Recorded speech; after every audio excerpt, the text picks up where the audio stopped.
Good afternoon. We're here with furniture maker Cynthia Kingsbury. Hi. Hi. What you working on today? I got a couple of things going. The little chair is almost finished. Wow. And this is exciting. It is exciting. I get to make a chair where it doesn't have to be comfortable.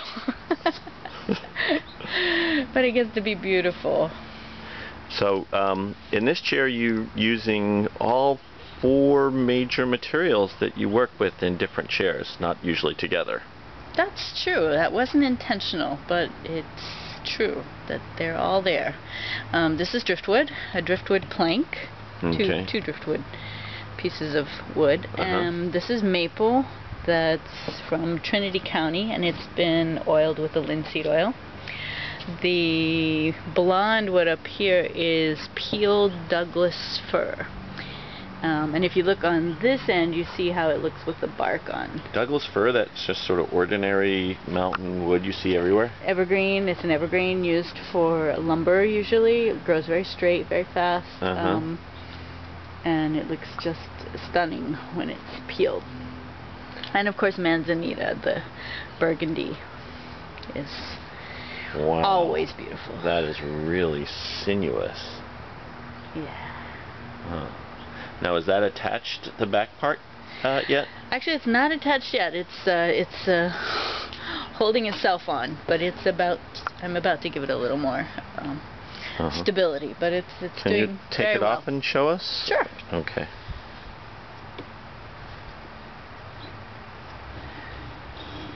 Wow. So those 2 pieces you've woven together. They are woven together, and they also have a couple of screws that I've made very difficult to find. So I'm not going to show you. Okay. Great. So this is just a pure art chair. This is an art chair. Okay, and you have one other thing you're working on right now? I do.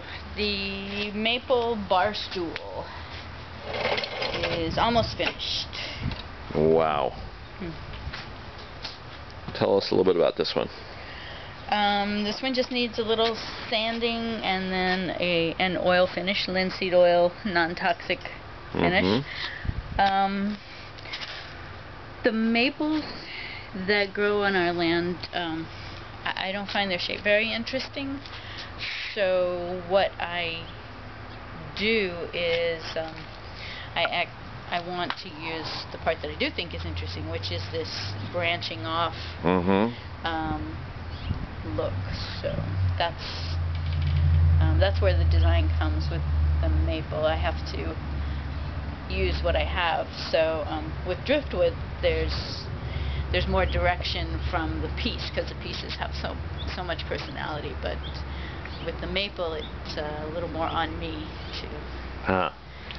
More direction from the piece. I like that. Yeah. Now tell us about sort of preparing the wood. I think a lot of people don't know how much time you put into that. Okay. Obviously cutting it and drying it, and it should dry for at least 6 months. Most of these have been drying for years now. Then whenever if I cut it, I need to file the ends so it doesn't chip. And then depending on the piece, this is just going to need a little sanding before the finish goes on. But the peeled fir often needs a lot of preparation. And these are your tools here. Those are some of my tools, yes. So you say the peeled fir needs a lot of preparation. Yes, because every little branchlet had to be cut off, and then they have to be filed down till it's smooth, and then I also sand this surface before I put the finish on. So it's quite a bit of filing and sanding to get that smooth look. Okay. Well, it's a very sensuous feel. It is. And it actually feels that way when you first peel it, but it just where the branches are particularly, it has to be smoothed off. Okay. Well, before we say goodbye, will you show us your the driftwood that's drying over here? This is newly brought in from the beaches for this winter's storms, right? most of it doesn't look like much right now, and who knows, it may not become much, but this could be the top of a chair. Wow. Obviously, so driftwood, I'm not going to be able to leave that piece on. I mean, I could if I were just building a chair on the beach, but I wouldn't want to if I were going to sell it. So I would have to break this off and file it down.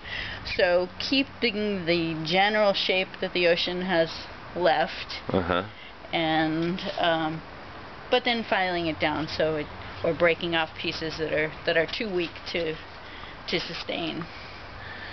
Would it be too far to say that it's sort of a collaboration between the ocean, the soil and air that has grown the tree, and yourself? Yeah, that's a great way to say it. Okay, well, we look forward to your next show. Cool. Bye. Bye.